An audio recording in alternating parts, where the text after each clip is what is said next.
RSA 40:14, otherwise known as SB2. RSA 40:13, otherwise known as SB2.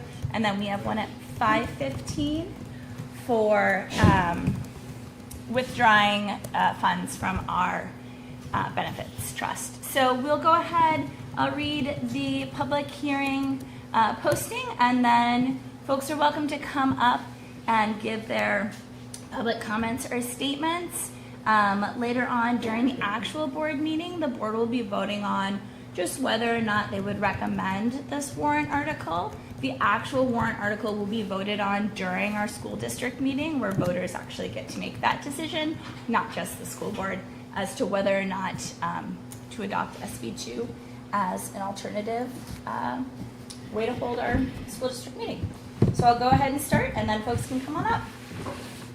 So the school board will hold a public hearing in accordance with RSA 40:14 for the purpose of gathering public input on the proposed adoption of the provisions of RSA 40:13, known as SB2, to allow official ballot voting on all issues before the Hopkinton School Board on March 9th, 2024.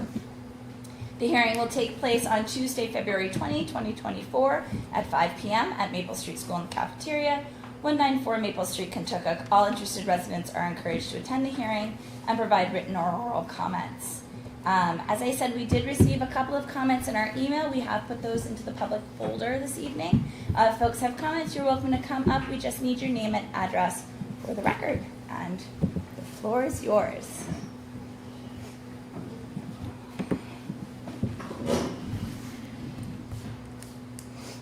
I'm at 86 Maple Street. Here tonight speaking in favor of SB2. My primary reasons are I feel that the current voting system suppresses some voters that are not able to make it to both our school and town meetings. I think that a ballot vote is the ideal way to get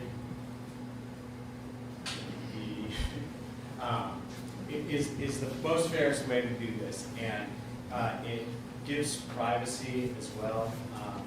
When voting in the public setting, you are voting amongst your peers, and someone that could influence the way someone votes. Also, if someone is in Florida, because that's their primary residence is up here, and they live out of state during the wintertime, they have to fly out to vote.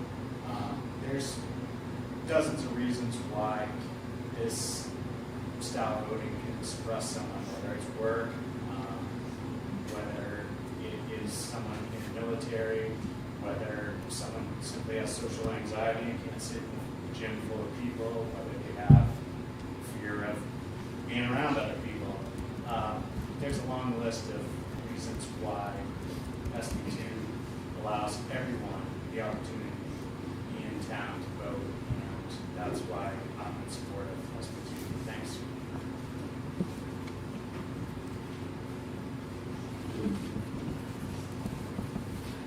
Ken Watson, Clark Lane, speaking in favor of SB2. I currently have 3 friends that are longtime residents, veterans of the military, who due to medical conditions cannot make it to the vote. I personally have gotten an absentee ballot for the election on the 12th because I had to choose for my work whether I was going to be, what I was going to attend. And I had to attend the 2 that don't have absentee ballots available, and have to get an absentee ballot for the one on the 12th and work that day. There are many people that are in similar situations, probably many that don't have the flexibility that I do, so they don't get the chance to vote. And when we had drive-through voting during COVID, we had 1,700 people voted the first time. That is probably about 4 times as many people show up. People worry about uninformed voters. We have uninformed non-voters because they just don't show up to the meeting because they don't want to. So if they don't show up to the deliberative session because they don't want to, that's their choice. But at least they get to vote. They get to voice their opinion if we vote in SB2. So I am asking all of you to please vote in favor of SB2 for all of those that are in the military, that are the people from Park Avenue can't vote. So there are numerous groups of people in this town that are unable to make it to those sit-in meetings. And I think that voting in SB2 would open that door. And I can't think of a reason why we would not support this. It has already been shown in Chester that it can be reversed. So if we do vote it in, and it turns out that it wasn't a good idea, we can reverse it. So there is no reason to not try it and see if we can't get more people in this town engaged in our town politics. Thank you.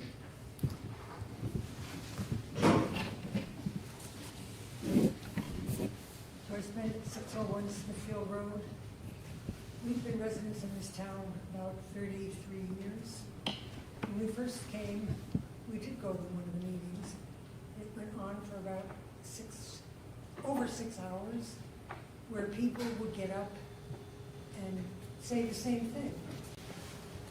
33 years ago, we were a lot younger and pretty able to sit there for 6 hours. But now, 33 years later, arthritis, all kinds of stuff, it's just not possible for people our age to sit in a room on bleachers or hard seats for that amount of time. So I really hope that you will support this bill too.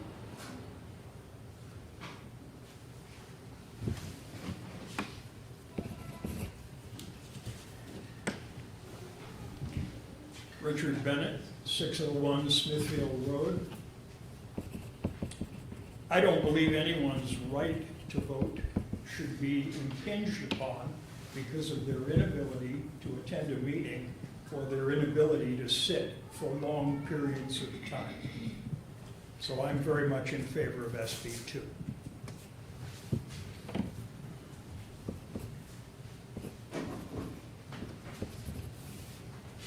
Can you hear me through this? I'm sorry, I'm getting over the flu, so I'm sorry for the covering my face. My name is Sarah Matson-Destin, 517 Destin Road.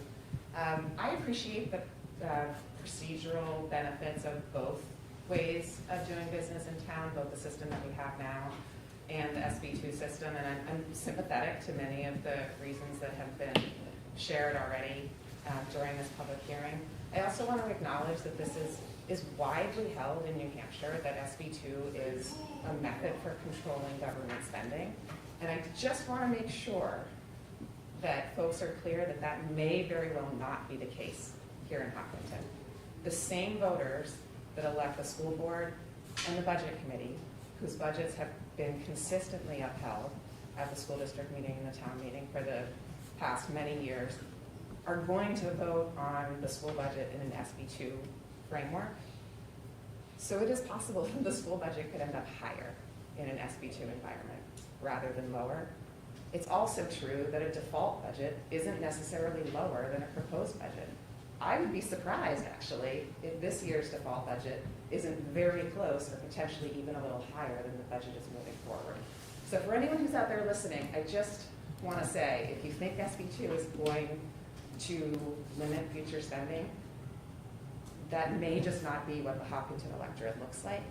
And the process that we have now, where people have to work things out in the setting of a meeting, may be a more effective tool for controlling spending. Thanks.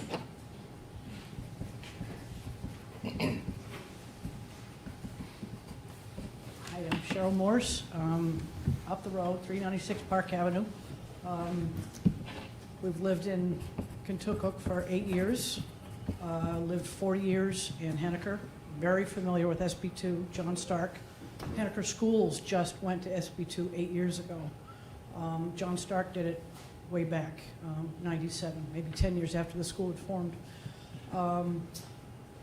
So I'm just saying it's all around us. But the interesting thing I wanted to point out that the Department of Education today, I counted up 207, and this is the best that I could find, total school districts. I didn't add public charter school districts because there's private money in that, but just total school districts under public funding, 207.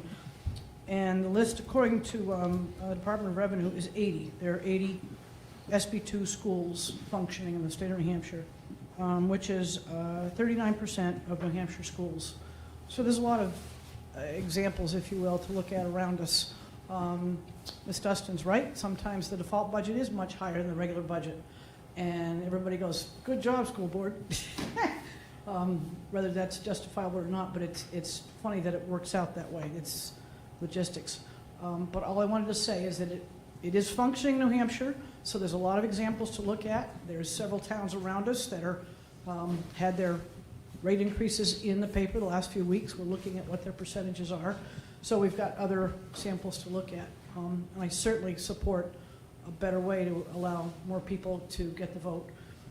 I have to say one thing that's, I don't mean to be this to be harsh, but it's exactly what it got it through in Henniker. And what changes people's minds in the end to SB2 is trust. And if the community doesn't trust the board, they'll vote in SB2.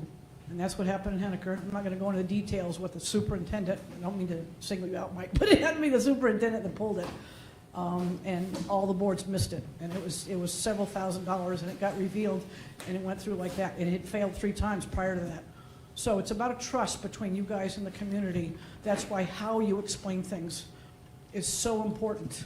That's why it's so important that you don't move this to that and that to this, because it just, it's hard to follow. We need to be in lay people's terms. If you look at schools around us, and if you could even get a hold of a couple of presentations around us, they don't do that. I won't say they won't all. I'm just talking local. I've only seen a couple that I follow through on. But it's, I won't get into it. I'll take it out at another school board meeting, a couple of examples. But all I'm saying is this is about trust, and that's really important to all of us. You too, I know. Thank you.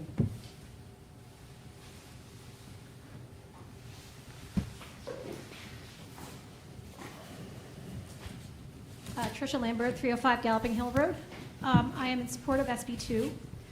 I missed a few of the folks speaking, so I won't go back and explain, why people can't get to the meeting.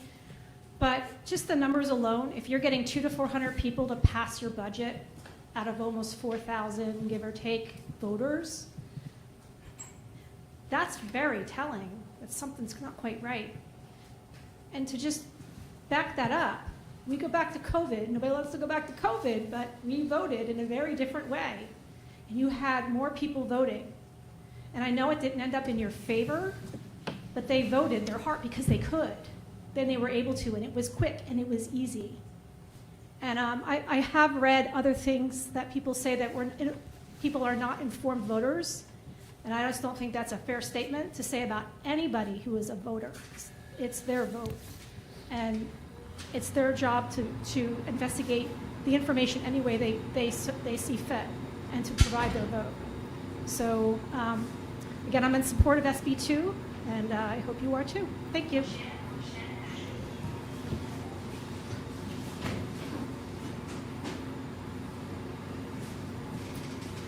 Morning, I'm at 86 Maple Street again. I did want to include that we have a lot of business owners that also can't make meetings Saturday morning. It's a busy day for them.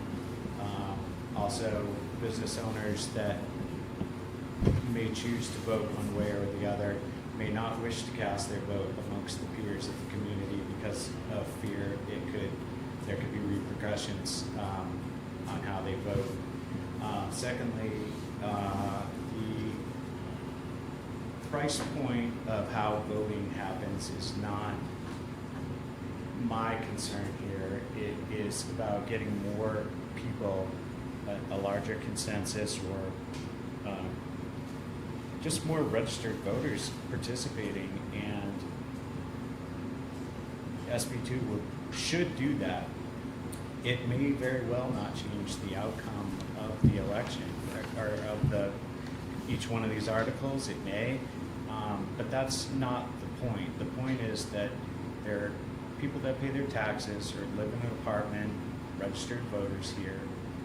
If they rent, they do pay taxes in a sense, and if they work or can't get to the meetings, their voice is not heard, and that's what this is about. And I would very much so be interested in seeing how it goes for a few years. And as Ken said, a few towns have overturned it.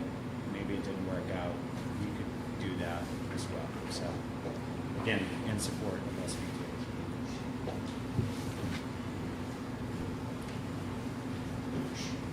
Ken Watson, Clark Lane, I'll be very short. One of the things I forgot is also the active duty military, and I don't want to keep harping on that, but it is a big part of the people that are out there fighting so that we can do this. New Hampshire Guard just got back from a very lengthy tour. Good news is they're back for the month of March so they can go to the meetings, but had that tour been either extended or just shifted a few months, that would have been a large population of New Hampshire, the Guard, who was out of town and unable to vote while they're fighting for us to have the ability to vote in support.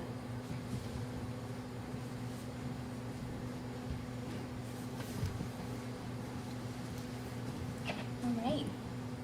Any other public comments? Dave, whenever 3 or 5 Galvin Hill, just to, again, as far as everyone's time, for all the reasons why, I'm in support of SB2 Public.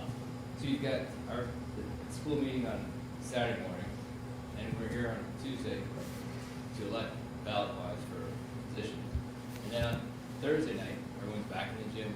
That's a lot of time that if we could just all show up on Tuesday, vote, move on. So if you have kids in sports and they can't make it, you have elderly people, you have people that had surgery, you have the people serving. There's a lot of people that we're just saying, sorry, we don't care about you. And that's not fair, because they're all supporting this town. We need to let them have their voice. So I'm in support of SB2.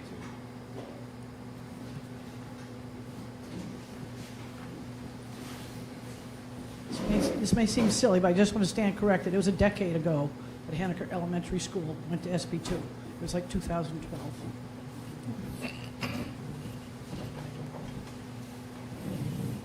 All right. Anybody else for this current public hearing? Just to be clear, I'm not supporting that if we do convert to SB2 that people don't diligently participate in the deliberative sessions. I do feel that that would absolutely be an important part, learning for the public. The more times you watch the budgets, the more times, I'm always encouraging people to go to the budget committee meetings and all sorts of meetings. So I'm not hopeful that people just go and vote on that Thursday or Tuesday for election day. And I also, if by chance we did convert to SB2, I would hope that the town and the school district could figure out a way to upload the deliberative session to YouTube, similar to this meeting today and all the town meetings. So if people were unable to make that meeting, which is what we're discussing, that they could actually sit in the comfort of their home and watch the meeting unfold. Thank you.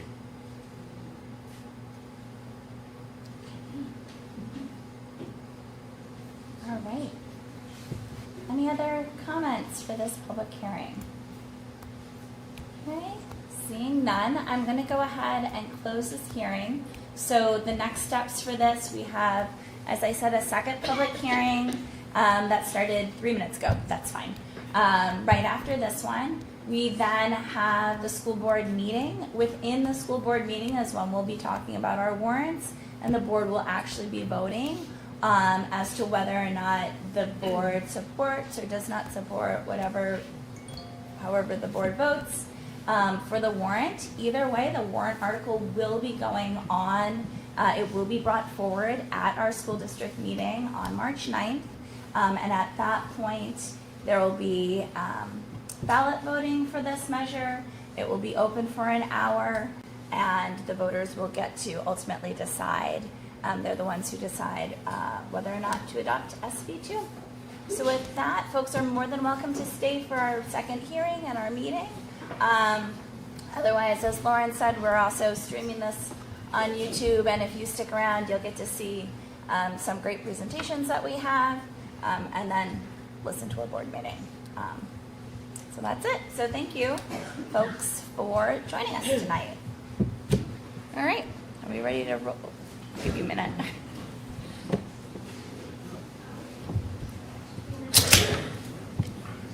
as well, wait a minute. Yeah, I'm just gonna give it a moment.